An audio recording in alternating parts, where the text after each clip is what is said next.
Your name is Brian Chesky.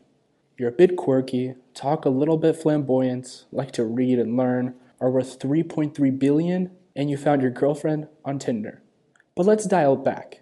In 2004, you graduated with an industrial design degree. You found a job, moved to LA, and worked as an industrial designer for about a year. It all starts with your good friend Joe.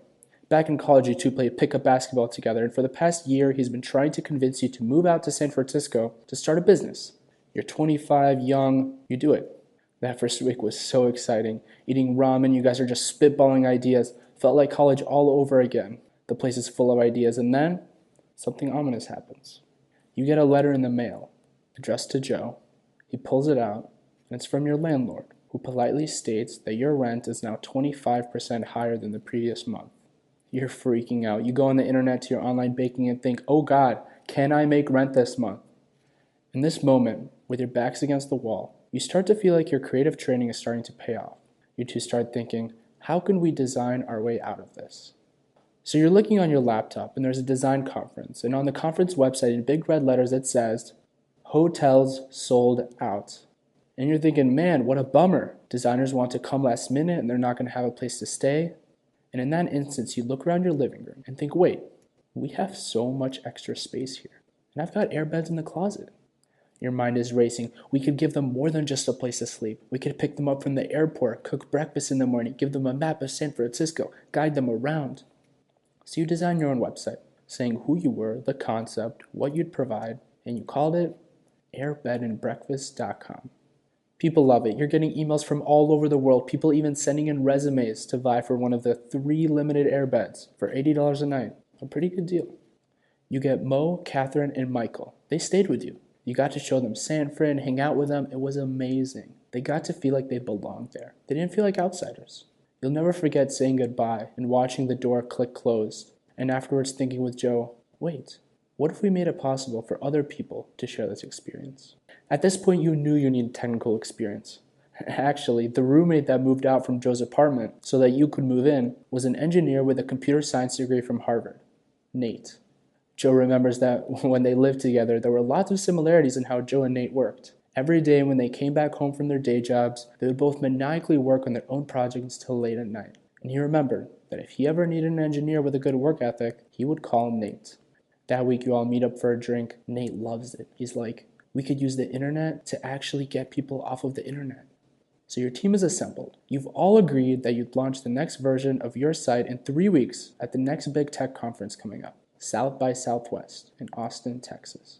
You work crazy hard, long hours. You and Joe are designing, Nate is coding. You think this is the greatest thing ever. Get it out just in time, release the next version, and 6 people put up listings. And only 2 people booked those listings, one of which was you. So this was not a smashing success at all. There was this idea that you were so excited about and nobody liked it. You learned 2 things. 1, exchanging money is really awkward in person, especially inside someone's home. And 2, what if people could use this to travel? Not necessarily when there were conferences taking place, but just anytime. So you went to Nate and say, hey, what if we made this a travel site and build in online payments?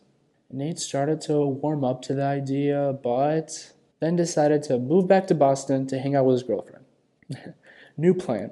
You ride the tidal wave of press of the 2008 presidential election, Obama versus McCain, and specifically the Democratic National Convention in Denver, Colorado, where there was a housing crisis. 100,000 people wanted to see Obama speak, and there were less than 30,000 hotel rooms, most of which were given to delegates.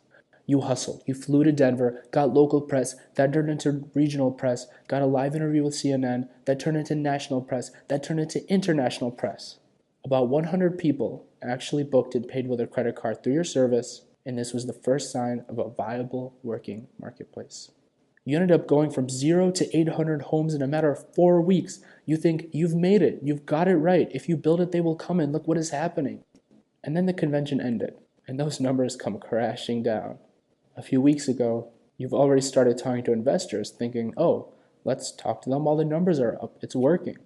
You get introduced to 20 investors. 10 of them reply to your emails. 5 of them meet you for coffee. 0 invest. 2008 is the worst year of your life. You put in so much work, right? This is your entire life. There was nothing else going on. And to put it in front of very credible investors, the guys who picked the Googles and PayPals and YouTubes of the world, and have them look you square in the eye and say, this sucks. I'm not investing in this. Nobody in San Francisco wanted to give you any money. Nobody, not a single investor. Also, you're out of cash. You two decide to do something absolutely insane. A round of financing called the Visa round. Those binders with laminated card slots where people normally keep baseball cards? Yeah, you had one of those, but instead of baseball cards, they were filled with credit cards. You went through Visa after Visa to MasterCard and finally to Amex, just maxing out credit cards. There's no worse feeling than getting a credit card statement, knowing it's only going up, with no hope of ever paying it down. There's a name for this in the startup world, a name for this phase of a company where you have a product in the market, but they don't fit yet, like puzzle pieces that don't quite match. It's called the trough of sorrow. It's a long period of time when there is zero growth.